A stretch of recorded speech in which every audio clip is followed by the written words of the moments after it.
Pétria, quando eu anunciei sua entrevista, uma amiga minha, uma professora, ela disse, olha, eu vou fazer um questionamento meu, mas faça a jornalista. Nós vivemos hoje um mundo de extrema competitividade. É o correr para a sobrevivência. É, ter que acordar cedo, ter que trabalhar, ter que ter uma formatura, uma especialização, outra especialização, muita concorrência, muito barulho, é trânsito, é família, é filho. Como é que a gente pode cultivar esse silêncio com um mundo tão barulhento como esse nosso, Pétria? Conrado, eu falo sobre isso no livro, inclusive capítulo 5, se não me engano, aliás, capítulo 3, em que eu converso com neurocientistas, é justamente a respeito disso. Eu já vou te dar resposta na lata, inclusive para essa professora que fez a pergunta para a gente. É justamente esse mundo barulhento que nos convida e que é o treino real para a nossa escuta e para a nossa interiorização. Não adianta a gente ir para um mosteiro, a gente ir para um ashram, né, como eles chamam aí esses locais de meditação indianos, ir para os Himalaias. As cidades, a vida conturbada é o grande convite para que a gente faça essa interiorização, porque é o trânsito, é a carreira, são os desafios dentro das empresas que estão nos adoecendo. E a maneira como a gente se relaciona com isso. Eu vou te dar um exemplo prático, inclusive. Quando eu assumi o meu programa, eu faço há 9 anos, eu estou já há 18 anos na Rádio CBN, trabalho como jornalista, fui repórter, logo me tornei apresentadora, âncora, e há 9 anos eu apresento o meu programa, que se chama Revista CBN, ele vai ao ar sábados e domingos, ao vivo, do meio-dia às 3 da tarde.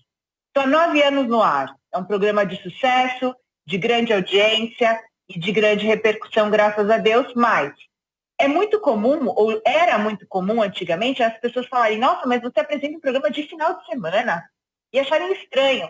Não, porque você tinha que estar na semana, você tinha que estar na televisão. É sempre as pessoas, no geral, a gente tem uma cultura de estar sempre projetando o que a gente não tem, em vez de exercitar a gratidão pelo espaço que nos é dado e fazer daquilo o melhor que a gente pode.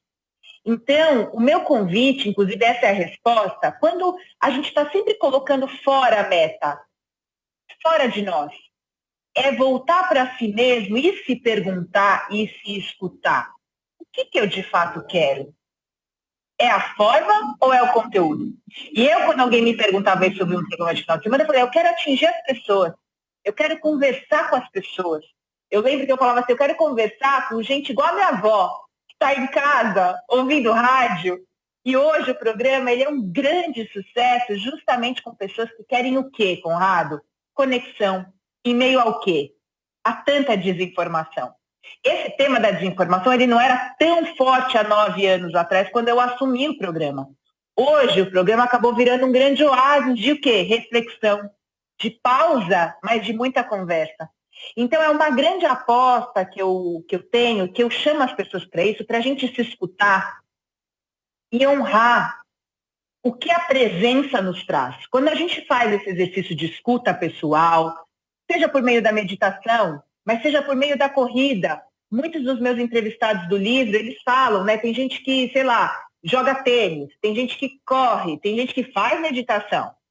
Tem vários exemplos aqui. Yoga é uma coisa muito boa também. Seja lá qual o caminho que você encontra para treinar a tua concentração, é um treino da escuta e é muito democrático. Quanto mais democrático for, quanto menos dinheiro exigir para você conseguir fazer esse treino, mais eficiente vai ser para você trazer para a sua vida do dia a dia. Independente do que você faça, de qual carreira você tem, da dificuldade ou da facilidade financeira. Escutar o teu silêncio, Conrado, é algo extremamente democrático e extremamente necessário, inclusive para uma democracia tão conturbada. Eu abro o livro, inclusive, com uma fala, com um texto de um filósofo sul-coreano, está fazendo muito sucesso os pensamentos dele, e ele lançou um livro que se chama Infocracia. E no início do meu livro, eu cito ele, e ele diz que a democracia é o lugar da escuta atenta. A democracia só pode acontecer com a escuta atenta. E como a gente vai ter uma democracia saudável se a gente não se ouve? É o que nós estamos vendo como sintoma hoje na política. Então, no livro, eu traço esse arco que vai desde o meu interno, da minha escuta pessoal, interior, esse treino de atenção ao que eu sinto, ao que eu penso, ao que eu converso comigo mesmo, e o arco vai desde o pessoal até o mais coletivo, que é a questão política, a questão da democracia. E eu entrevisto pessoas de diversas áreas políticas, áreas filosóficas, áreas religiosas, mas nunca a minha pergunta para essas pessoas é sobre a religião, é sobre a política ou sobre o que elas de fato acreditam na casca. A minha intenção é chegar na essência do que nos torna humanos, do que nos conecta, da nossa conversa, da nossa troca, que no limite faz uma democracia saudável. Maravilha. Pétrea, você acredita que o silêncio ele tem esse poder de nos despojar e nos fazer enxergar as coisas com mais transparência, inclusive a nós mesmos? Faz, Conrado, eu tenho certeza disso, mas não é de uma hora para outra. Não é fácil. E mais, é um treino para a vida. No momento em que nós vivemos hoje na nossa sociedade, que é tudo utilitarista demais, né? Tudo tem uma função, é isso para isso. A gente busca aqui uma outra lógica, tá? É um treino para a vida, para que você se aprimore durante a sua vida. No capítulo que eu converso com a Monja Coen, no meu livro, são sempre diálogos, mas não é entrevista. Então, é o texto, é a história. Você pode esperar, assim, eu até brinco que eu gosto que as pessoas leiam o meu livro como um ritual. Seja à noite antes de dormir, seja acendendo uma vela, ou incensos, ou tomando um vinho, você escolhe. Mas eu queria muito que o livro fosse lido em forma de ritual, para que conseguisse entronizar esses momentos. E a Monja fala, no capítulo dela, o seguinte, que eu acho muito importante a gente frisar. Quando você vai aprender a nadar, você jamais pula sozinho numa piscina de 5 metros para tentar nadar. A mesma coisa quando você quer aprender a tocar um instrumento. Você não pega um violino e já sai tocando partitura que você não tem ideia do que é e como faz. É impossível você tocar um violino assim. Mesmo que seja um autodidata, você vai aprender, vai. A mente é a mesma coisa. O silêncio, a busca por um silêncio é a mesma coisa. Se você senta sem um treino, sem uma instrução, sem aprender a fazer isso, a nossa mente é a ferramenta, se não a mais poderosa, uma das mais poderosas que a gente tem como ferramenta do corpo humano, para alcançar o que a gente precisa para absorver da vida, para a existência. Você não chega desafiando a mente dessa maneira. Hoje eu vou sentar em silêncio. Muitas pessoas tentaram isso, inclusive, por exemplo, durante a pandemia, e surtaram a voz interior, que é barulhenta demais. Então você precisa de um treino, você precisa caminhar nesse treino muito aos poucos, despretensiosamente, que é o oposto do que a nossa sociedade hoje nos leva a querer, né? É sempre querer fazer algo para atingir algo, fazer o outro algo para atingir o outro algo. Quando você vai treinar o silêncio, você começa a abrir camadas de você mesmo, que às vezes não é fácil de você encarar. Então, é importante que você tenha um professor ou uma professora.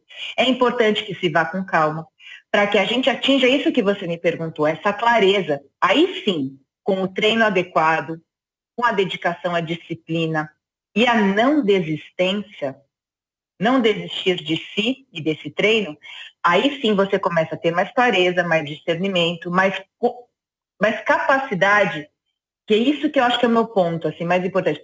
A gente tem mais capacidade de fazer melhores escolhas para a nossa vida, melhores escolhas em relação à nossa carreira, aos nossos relacionamentos, com quem a gente quer se relacionar, aos nossos filhos, como educar, mas mais do que educar, como ser baliza para os nossos filhos. Não encher o copo das crianças, mas ser como tutores, exemplos.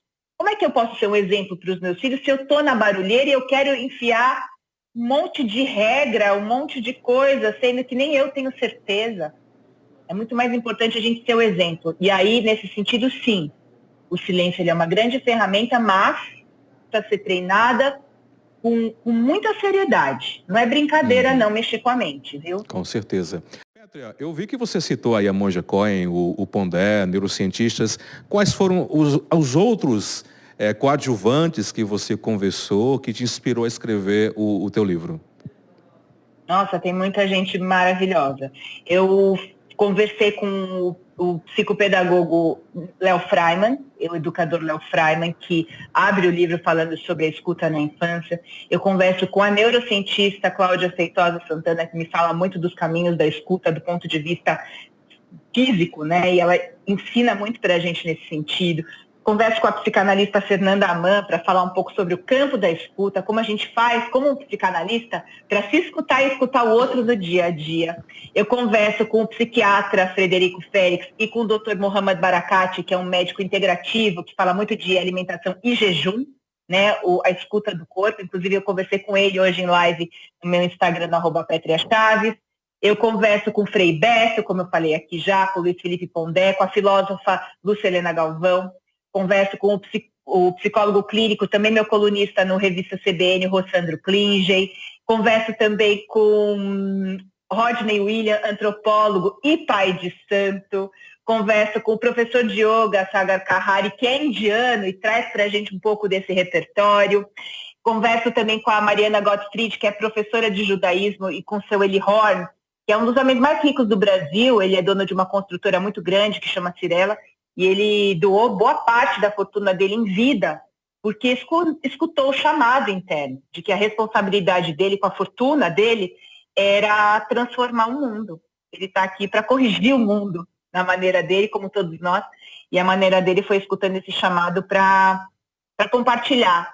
Então essas são algumas das pessoas que eu ouço no meu livro para falar sobre escuta, e essa escuta interior que é tão importante, Conrado.